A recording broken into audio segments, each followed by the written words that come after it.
Nobody really knew what the phone call was about. Not at first. Daniel had called an old contact, someone who used to work the backstage logistics for a mid-sized jazz ensemble in Chicago.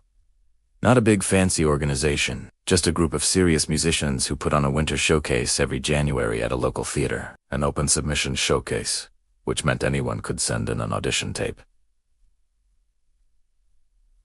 No reputation needed, no connections required, just send the tape, and a small panel would listen. Daniel had recorded himself the evening after day 300. No fancy setup, just his, foam propped against a stack of books on the kitchen table. The window cracked open slightly because the room got warm when he played. He didn't record a full piece. He recorded something he had been quietly building in his head for months. A slow melody, something that started from a single note, that same GN grew outward from there. It was only about 2.5 minutes long. He listened back to it once, decided not to listen again because he'd lose his nerve, and sent it in. 10. White. He kept waking up at 5:47. Old habit now, but instead of just one note, he was playing longer every morning. Not performing, not practicing scales or technical exercises, just playing freely, without a plan, letting whatever came out, come out. It felt strange after all those months of discipline, like a dog that had been on a leash for so long it didn't quite know what to do with an open field. But slowly, over those weeks of waiting, he found his way back into the music. Not the old way, a new way, quieter, more patient. The letter came on a Thursday in late November. He'd been selected. He sat down when he read it. Actually sat down, right there in the hallway, back against the wall, letter in his hand.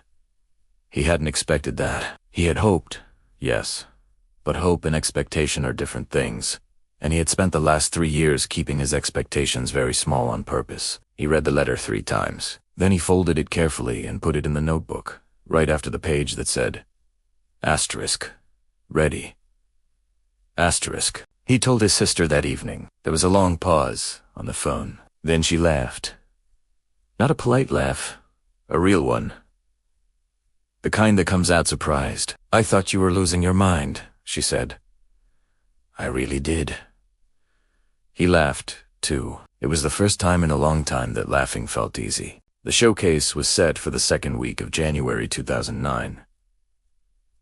Daniel had about 6 weeks to prepare. He still hadn't told anyone what he planned to play. Not his sister.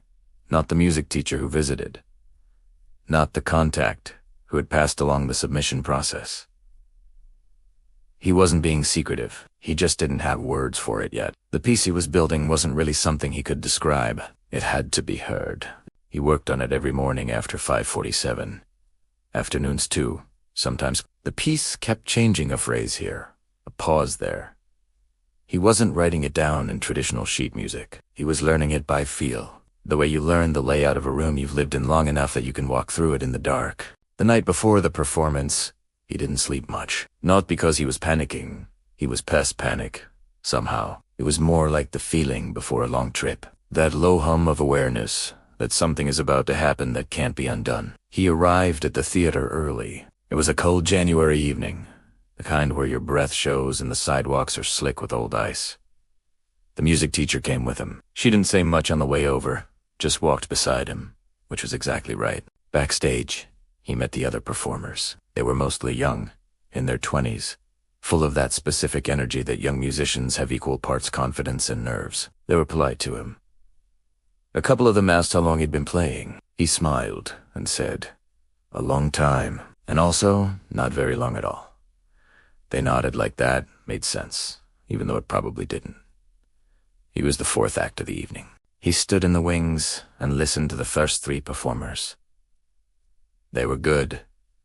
Really good. One young woman played a piano arrangement that was technically stunning. Another played saxophone with a kind of loose, joyful energy that made people smile immediately. Daniel felt something that wasn't quite nerves, and wasn't quite calm. Something in between, like the surface of water just before it goes still. Then his name was called. He walked out onto the stage carrying nothing except his trumpet. No music stand. No sheet music. The lights were bright enough that he couldn't really see faces, just a dark shape of a crowd in the warm glow of the room. He stood at the center of the stage and let himself feel that for a second. Just that, the weight of being there. He raised the trumpet. An ebegan. The first note was slow. Low. It came out the way something comes out of the ground in early spring. Not dramatic, just present, just alive.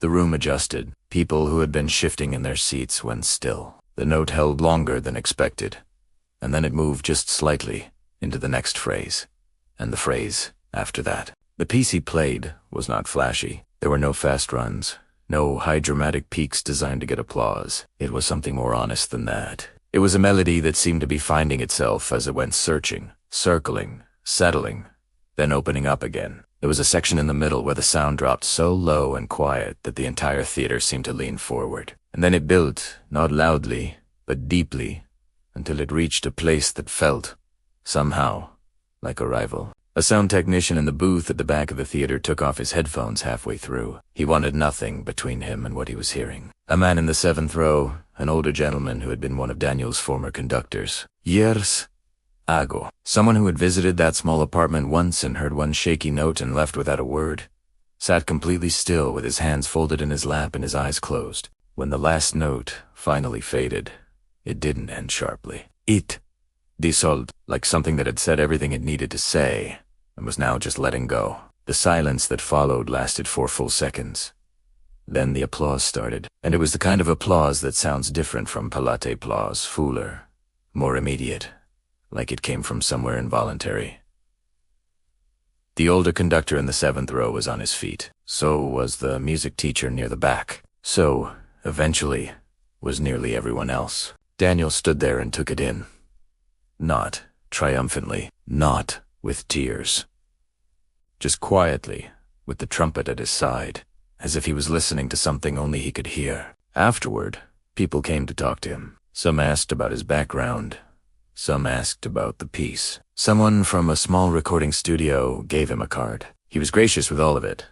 But later he said the moment that stayed with him most wasn't the applause or the conversation. It was walking off the stage and passing the music teacher in the hallway. She looked at him and didn't say anything grand. She just nodded slowly, the way someone nods when something has gone exactly as it should. He didn't get a record deal that night. He didn't return to the orchestra. His hand never fully recovered, and it never would. Life didn't snap back into what it had been before the accident. That version of his life was gone, and he had finally made his peace with that. What did he do, in the months that followed, was open up his apartment 2 evenings a week. Word got around quietly the way good things do.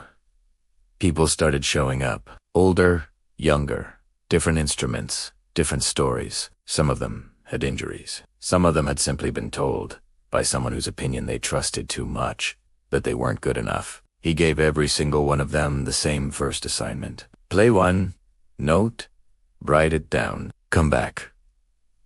Tomorrow. The spiral notebook still sat on the windowsill. It was full now, every page used. On the cover, in his own handwriting, 4 simple words that he had written sometime around day 150, when he wasn't even sure why he was still going. Asterisk, this is the work. Asterisk, he never crossed it out. It was the 9-year-old who said it first. Children have a way of saying the things adults are too careful to say out loud. They haven't learned yet to hold back. They haven't learned that some ideas are scary, or that wanting something big can sometimes feel embarrassing. They just say what they think, simply and directly, the way truth usually sounds before we complicate it. It was an ordinary Sunday afternoon. Margaret's son had brought the family over for lunch, and after the plates were cleared and the little ones had scattered around the house, her granddaughter wandered into the living room and found her grandmother sitting at the piano, working slowly through a piece she had been practicing all week. The little girl sat on the floor and listened without saying anything. She watched her grandmother's hands moving across the keys, not perfectly, not quickly, but with a kind of quiet focus that was something to see in a 70-year-old woman. When Margaret finished, the girl looked up at her and said, "Grandma, you should play for all of us. At Thanksgiving, when everyone's here." Margaret looked at her for a moment. Then she smiled and said, "Let me think about it." She thought about it for 3 days. It wasn't a simple decision. Not at all. Playing alone in her living room in the evenings was one thing. Making mistakes when no one was watching was perfectly fine. The piano didn't judge her. The walls didn't care. She could stop in the middle of a piece and start again without anyone noticing. But playing in front of her children, in front of people who had known her for decades, people who remembered her as the woman who cooked and cleaned and held everything together, that was something else entirely, that felt exposed in a way she wasn't sure she was ready for. What if she made too many mistakes? What if her hands froze? What if she sat down at that bench in front of everyone she loved and completely forgot everything she had learned? She turned these questions over in her mind while she watered her plants, while she folded her laundry, while she lay in bed at night with the curtains open and the sky outside the window going from black to gray to pale morning blue. And then, on the third day, she picked up the phone and called her teacher. She didn't ask him if it was a good idea. She didn't ask if he thought she was ready. She just told him what she wanted to do, and then she asked him one question. What piece should I work toward? He was quiet for just a second. Then he said, What piece do asterisk? You asterisk want to play. She already knew the answer. She had known it for a while, actually. There was one song she had been drawn to almost from the beginning. One melody that had lived in her chest long before her fingers ever learned to find it on the keys. It was a song called Asterisk. What a wonderful world. Asterisk. Robert had loved that song. It had played at their wedding, back in 1974, in a small reception hall with paper decorations and a cake her mother had baked. She could still see him standing across the room that evening, looking at her with that quiet smile of his, the one that meant he was happier than he knew how to say. Whenever she played that song, now even slowly, even imperfectly, it felt like something more than music. It felt like a conversation, like reaching across a distance and finding, somehow, that the distance wasn't quite as far as it seemed. That was the piece she chose. The weeks leading up to Thanksgiving were the hardest she had worked since those very first lessons. She extended her practice sessions. She played the song in the morning, and again in the evening. She played it when she was tired. She played it when she was confident and when she wasn't. She made her a teacher. Sit and listen to her run through it from beginning to end without stopping, even when she hit a wrong note. Especially when she hit a wrong note because she needed to learn to keep going. That was something her teacher told her early on that had stayed with her. He said the biggest mistake a nervous performer makes is stopping when something goes wrong. He said the audience almost never notices a small error. What they notice is when you fall apart. Because of one, so she trained herself to keep moving, to let the wrong note go, to stay present in the music instead of getting stuck in her own head. She also did something she had never done before. One night, when the house was completely dark and quiet, and she couldn't see the sheet music, even if she tried, she sat down at the piano from memory and played it through entirely by feel. It wasn't perfect, but it was hers. Thanksgiving arrived the way it always does. Suddenly, after weeks of preparation that somehow never feel like enough, the house filled up through the morning. Her oldest son drove in from 2 states away with his wife and their teenagers. Her daughter came with her husband and the 2 younger boys. And then her youngest, the one with the 9-year-old, arrived last, a little late, carrying a pie and apologizing loudly about the traffic. The kitchen was warm and loud and wonderful. There were too many people trying to help at once.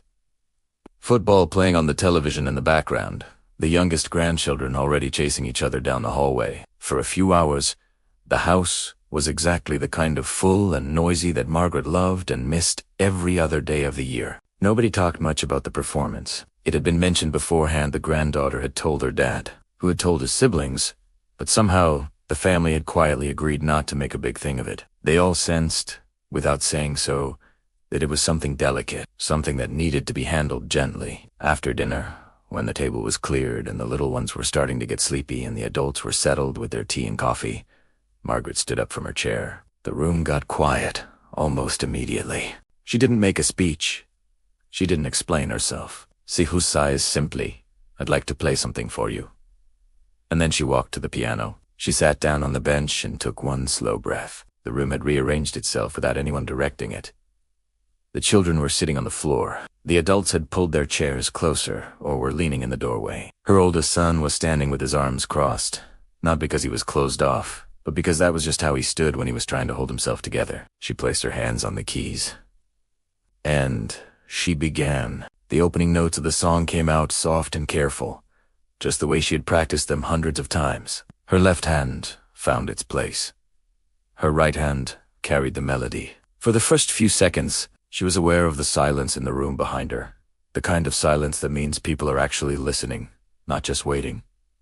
And then something shifted, the way it sometimes did when she practiced alone. The self-consciousness fell away, and it was just her, and the music, and the memory of a man she had loved for 40 years. There was a small stumble near the middle, one measure where her left hand got slightly ahead of her right, and for just a fraction of a second, the timing slipped. She felt it happen, so let it go. She kept playing. By the final verse, she could hear something behind her. Soft sounds, small movements, the particular silence that isn't really silence at all. She played the last chord and let it ring. For a moment, nobody moved. Then she felt two small arms wrap around her from behind her granddaughter, sliding off the floor and pressing her face into her grandmother's back without a word. Margaret looked up. Her oldest son had his hand over his mouth. Her daughter had her head on her husband's shoulder, eyes red. Even the teenagers, who were at an age where nothing is supposed to make you cry, were sitting very still, looking at their grandmother with expressions she had never seen on their faces before. They weren't crying because the performance was perfect. They weren't crying because the playing was technically impressive, or because the song was particularly sad. They were crying because they had just seen something true. They had watched a 70-year-old woman sit down at a piano and play something that came entirely from the inside, from grief, and love, and patience, and years of quiet wanting. They had watched someone refuse to believe that it was too late, and without fully understanding why, it had broken them open in the best possible way. Margaret sat at the piano with her granddaughter's arms still wrapped around her waist. Her hands were resting gently on the keys. Her eyes were full, but she was smiling. The deep, settled kind of smile that belongs to people who have finally done the thing they always meant to do. Outside, the evening was cold and dark. Inside, the house had never felt more warm. She still plays, every evening. 45 minutes. Same as always. The old upright piano against the wall is no longer dusty. The framed photos have been moved to the bookshelf to make room for her sheet music. Some mornings her fingers are stiff, and some evenings the notes don't come easily. That hasn't changed. It probably never will. But every now and then, she plays that song, slowly, with all its imperfections. And somewhere in the middle of it, she stops thinking entirely. She's just there. Present, grateful, alive in a way that's hard to put into words. And that, it turns out, is exactly what music is for.